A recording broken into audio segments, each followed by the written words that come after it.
నిన్న మెటా ఆధ్వర్యంలో నిర్వహించినటువంటి ఒక కార్యక్రమానికి నారా లోకేష్ అయితే ఢిల్లీలో హాజరయ్యారు. దీని సందర్భంగా ముఖాముఖి జరిగినటువంటి చర్చా కార్యక్రమంలో ఆంధ్రప్రదేశ్లో రాష్ట్ర ప్రజలకు అందిస్తున్నటువంటి వాట్సాప్ సేవల గురించి అయితే కొన్ని ప్రశ్నలు అయితే అందించడం జరిగింది. దాని సందర్భంగా నారా లోకేష్ ఒక మాట చెప్పారు. అసలు మీకు ఎలా వచ్చింది, ఈ ఆలోచన ఎలా వచ్చింది, వాట్సాప్ ద్వారానే పౌర సేవలు అందించాలనే ఆలోచన ఎలా వచ్చిందని వాళ్ళు అడిగిన ప్రశ్నకు నారా లోకేష్ ఒక స్పష్టమైన సమాధానం చెప్పాడు. ఇదేదో నా గొప్పతనమనో లేదా నేను చేశానో నారా లోకేష్ చెప్పలా. ఇది ప్రజలే నారా లోకేష్ని యువగళం పాదయాత్ర టైంలో చాలామంది అడిగారంట, క్వశ్చన్ చేశారు. కాదు, ఒక బటన్ నొక్కితే ఇంటికి కిరాణా సరుకులు వస్తున్నాయి, ఒక బటన్ నొక్కితే గ్యాస్ వస్తుంది, ఒక బటన్ నొక్కితే ఫుడ్ డెలివరీ వస్తుంది. ఇలా ఇన్ని సేవలు ఈ రోజుల్లో అంత డెవలప్ అయినప్పుడు అలాగే ఒక బటన్ నొక్కితే ప్రభుత్వ సేవలు కూడా ఎందుకు కావు, ఆ దిశగా ఎందుకు చర్యలు తీసుకోరు అని చెప్పి కొంతమంది నారా లోకేష్తో మాట్లాడినప్పుడు లోకేష్కి ఆలోచన వచ్చిందండి. నిజమే కదా, మనం ఇన్ని సేవలు అందిస్తున్నప్పుడు పౌర సేవలను మాత్రం వాళ్ళ ఇంట్లోనే కూర్చుని పొందే అవకాశం ఎందుకు కల్పించకూడదు, ఒక మొబైల్ ద్వారా పౌర సేవలన్నీ పొందే అవకాశం ఎందుకు కల్పించకూడదనే ఆలోచన అప్పట్లో వచ్చింది. అప్పట్లో వాట్సాప్ అని అనుకోలే, కానీ మొబైల్ ద్వారా ప్రజలకు పౌర సేవలు అందించాలి, వాళ్ళ ఇంట్లో కూర్చునే పౌర సేవలు పొందాలి, ఏం చేద్దామనే ఆలోచన నారా లోకేష్కి వచ్చినప్పుడు తర్వాత అనేక మందితో చర్చించినప్పుడు ప్రజలు ఈ రోజుల్లో విస్తృతంగా వాడుతున్నది వాట్సాప్. సో వాట్సాప్ ద్వారా మనం సేవలు అందించగలిగితే అది అందరికీ అందుబాటులో ఉంటుంది. మళ్ళీ గూగుల్లోకి వెళ్ళి దానికి ఒక వెబ్సైట్ ఇచ్చి ఓపెన్ చేసి లింక్ ఓపెన్ చేసి ఇదంతా మళ్ళీ పాత చింతకాయ పచ్చడే. అలా కాదు, ప్రజలు ఎక్కువగా విరివిగా ఈజీగా వాడగలిగే దాంట్లో మనం పౌర సేవలు ఇవ్వగలిగితే అది మనకి బెనిఫిట్గా ఉంటుందని ఆలోచించి వాట్సాప్ ద్వారా పౌర సేవలు ఇవ్వగలమా, ఇస్తే ఎలా ఇవ్వగలం, మరి ఈ సేవలన్నిటినీ ఒకే నెంబర్ మీదకి తీసుకురాగలమా? ఎందుకంటే దాదాపుగా స్టార్ట్ చేసినప్పుడు 160 సేవలతో దీన్ని గత ఏడాది స్టార్ట్ చేశారు. ఇప్పుడు దాదాపుగా పౌర సేవలు 900 పౌర సేవలు అందుతున్నాయి. అంటే దాదాపుగా 900 రకాల పనులకు గతంలో మన ఆఫీసుల చుట్టూ, అది ఈ సేవా కేంద్రాలు కావచ్చు, ఎంఆర్ఓ ఆఫీస్ కావచ్చు, స్టేషన్ కావచ్చు, లేదా ఇంకోటి కావచ్చు, రిజిస్ట్రేషన్ ఆఫీస్ కావచ్చు, అనేక చోట్లకు తిరిగేవారు. కానీ ఇప్పుడు ఆ పరిస్థితి లేదు.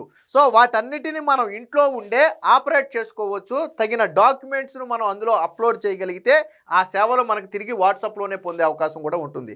ఈవెన్ ఇప్పుడు బస్ టికెట్ కానీ గవర్నమెంట్కి సంబంధించినటువంటి టెంపుల్ టికెట్లు కానీ ఏమైనా బుక్ చేస్తే మనం బుక్ చేసిన వెంటనే మనం ఆ నెంబర్ ఇస్తాం కదా, ఆ నెంబర్కి ఆటోమేటిక్గా వాట్సాప్లోనే మనకి టికెట్స్ జనరేట్ అయిపోవడం. For example RTC bus book చేసి ఉంటే మీకు ఐడియా ఉంటుంది, ఆటోమేటిక్గా వాట్సాప్ గవర్నెన్స్ నుంచి మీకు ఒక మెసేజ్ వచ్చేది, ఆర్టీసీ టికెట్కి సంబంధించినటువంటి మెసేజ్ వచ్చేది. గతంలో ఏంటంటే మనం ఏ స్క్రీన్ షాట్తో తీసుకోవాల్సి వచ్చేది, లేదా మెయిల్కి వస్తే తీసుకోవాల్సి వచ్చేది. ఇలాగా నారా లోకేష్ ఆలోచన ఎక్కడ పుట్టిందంటే ప్రజలు ప్రశ్నించడంతో పుట్టింది.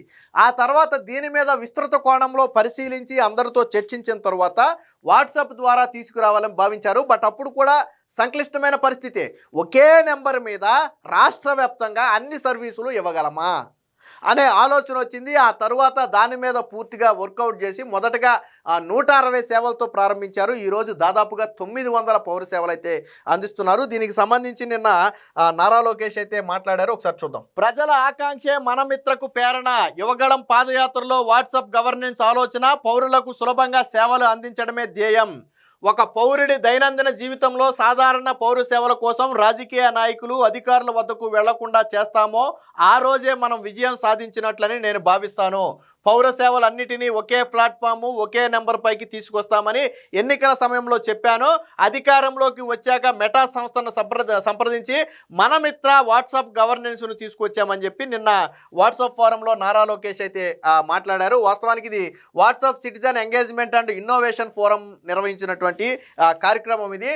సో వాట్సాప్ సేవల కోసం విస్తృతంగా చర్చించాం. మన మిత్రతో ప్రజలకు వేగంగా సేవలు, వాట్సాప్ సిటిజన్ ఫోరంలో మంత్రి లోకేష్ వ్యాఖ్యలు అని చెప్పి వచ్చింది. యువగళం పాదయాత్ర సమయంలో రాష్ట్ర ప్రజలు వ్యక్తం చేసిన ఆకాంక్షే మన మిత్ర వాట్సాప్ సేవలకు ప్రేరణ అని రాష్ట్ర విద్య, ఐటీ, ఎలక్ట్రానిక్స్ శాఖ మంత్రి లోకేష్ చెప్పారు. ప్రజల విశ్వాసానికి కేంద్రంగా మన మిత్ర సేవలు ఉండాలన్న తమ రాజకీయ సంకల్పం అధికార యంత్రాంగం ఆలోచన విధానాన్ని మార్చివేసిందని అన్నారు. బుధవారం ప్రఖ్యాత సంస్థ మెటా ఆధ్వర్యంలో జరిగిన WhatsApp citizen engagement and innovation ఫోరంలో మంత్రి లోకేష్ ముఖ్య అతిథిగా పాల్గొన్నారు. ఈ కార్యక్రమానికి Meta vice president, India south east Asia head అయినటువంటి సంధ్యా దేవనాథన్ సంధానకర్తగా అయితే వ్యవహరించారు. ఫైర్ సైట్ చాట్లో సంధ్యా దేవనాథన్ అడిగినటువంటి ప్రశ్నలకు మంత్రి లోకేష్ అయితే కొన్ని ఆన్సర్స్ అయితే ఇవ్వడం జరిగింది. యువగళం పాదయాత్ర చేస్తున్నప్పుడు నాకు వాట్సాప్ గవర్నెన్స్ ఆలోచన వచ్చింది. ఒక బటన్ నొక్కితే కిరాణా సరుకులు, ట్యాక్సీలు వస్తున్నాయి, సినిమాలు చూడగలుగుతున్నారు. మరి పౌర సేవలు అందించడంలో ప్రభుత్వం ఎందుకు చురుకుగా వ్యవహరించడం లేదు అని పాదయాత్ర సమయంలో ప్రజలు నన్ను అడిగారు. పౌర సేవలను సులభతరం చేసి ఈజ్ ఆఫ్ లివింగ్ కల్పిస్తామని అప్పట్లో ప్రజలకు వాగ్దానం చేశాను. సీఎం చంద్రబాబు ఎప్పుడూ ముందుగా వాట్సాప్ గవర్నెన్స్ తీసుకురండి అని చెప్పేవారు. ఇక్కడ అతిపెద్ద సవాలు అంతర్గత రాజకీయాలు. వ్యవస్థపై నియంత్రణను ఉంచుకోవాలని ప్రతి శాఖ కోరుకుంటుంది.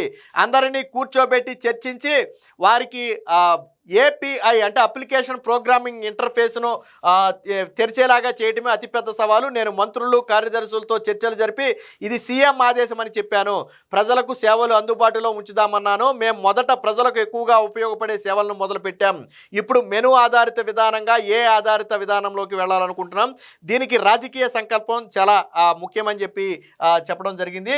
సో దీనికి అంటే దీనికి ఫీడ్బ్యాక్ ఆప్షన్ ఇవ్వడంతో పాటు ఏదైతే నారా లోకేష్ ఆధ్వర్యంలో ఉన్నటువంటి రియల్ టైం గవర్నెన్స్ ఉందో దాని ద్వారా ప్రజలు ఎంతవరకు ఈ సేవలను ఉపయోగించుకోగలుగుతున్నారు, దీంట్లో ఏదైనా సమస్యలు ఎదురవుతున్నాయా అనే విషయాలను రియల్ టైం గవర్నెన్స్ ద్వారా ఎప్పటికప్పుడు నారా లోకేష్ అయితే పర్యవేక్షిస్తున్నారు. సో వాట్సాప్ గవర్నెన్స్లో ప్రజల జీవితాల్లో గణనీయమైన మార్పులు వచ్చాయి. గతంలో హాల్ టికెట్లు పొందడం చాలా ఇబ్బందిగా ఉండేది. వాటిని వాట్సాప్ ద్వారా అందుబాటులోకి తీసుకురావడం వల్ల విద్యార్థులకు శ్రమ, సమయం ఆదా అయ్యాయి. విద్యుత్తు, ఇతర బిల్లులు చెల్లించడం కూడా ఒక గొప్ప మార్కు. ఫీడ్బ్యాక్ ఆధారంగా వివిధ విభాగాలకు ర్యాంకులు ఇస్తాం. సీఎం దీనిని వారం వారం సమీక్షిస్తారు. 1 నుంచి 10 వరకు స్కేల్లో ప్రజలు మాకు 8.5 లేదా 9 రేటింగ్ ఇస్తున్నారు. మా డేటా లేక్ ప్రాజెక్టు పౌరుడి కేంద్రంగా డేటాను ఏకీకృతం చేస్తుంది.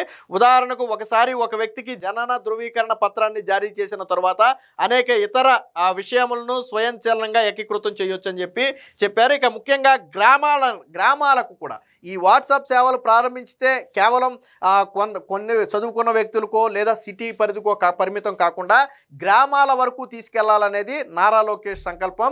సో అందుకు ఈ వాట్సాప్ అనేది చాలా కీలకంగా ఉపయోగపడింది. ముఖ్యంగా గ్రామాల్లో అంటే మనకు తెలుసు కదా, ఏదో రోజువారీ కూలీలకు వెళ్ళిపోవటమో, వ్యవసాయ పనులకు వెళ్ళిపోవటమో, లేదా జీవనోపాధి కోసం ఎటో ఒకటి వెళ్ళిపోతూ ఉంటారు. వాళ్ళు ఒక పని కోసం ఒక రోజు మొత్తం కార్యాలయాలు చుట్టూ తిరగాలి అంటే ఆ రోజు వారికి జీవనోపాధి కోల్పోయినట్టే ఖచ్చితంగా.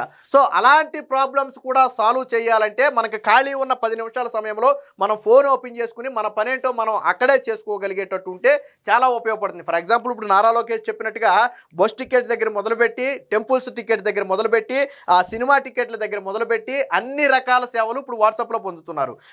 జనన మరణ ధృవీకరణ పత్రాలు, అలాగే పెళ్ళైతే మ్యారేజ్కి సంబంధించిన సర్టిఫికేట్లు, అలాగే కరెంటు బిల్లుతో పాటు ఇంటి బిల్లు, వాటర్ బిల్లుతో పాటు అన్ని బిల్లులు కూడా ఆన్లైన్ సెంటర్కి వెళ్లకుండా, అడుగు బయట పెట్టకుండా వాట్సాప్ ద్వారానే కట్టుకునే అవకాశం ఉంది. దీంట్లో సెక్యూర్ కూడా ఉంది. సో మనకి భయం కూడా ఉండదు. సో ఇలాంటి సేవలన్నీ కూడా నారా లోకేష్ తీసుకొచ్చారు అంటే ఆ రోజు యువగళం పాదయాత్ర సమయంలో ప్రజలు అడిగిన ప్రశ్నలే తనలో మెదిలాయి. ఆ తరువాత ఇచ్చిన వాగ్దానం మేరకు మేము మనమిత్ర యాప్ను అయితే తీసుకొచ్చామని చెప్పారు. ఏదేమైనా మొత్తంగా ప్రజల ఆకాంక్షలకు అనుగుణంగా తీసుకొచ్చినటువంటి ఈ యాప్ అనేది ఈరోజు ప్రజల దైనందిన జీవితాల్లో చాలా కీలకంగా మారింది అనడంలో ఎటువంటి సందేహం లేదు.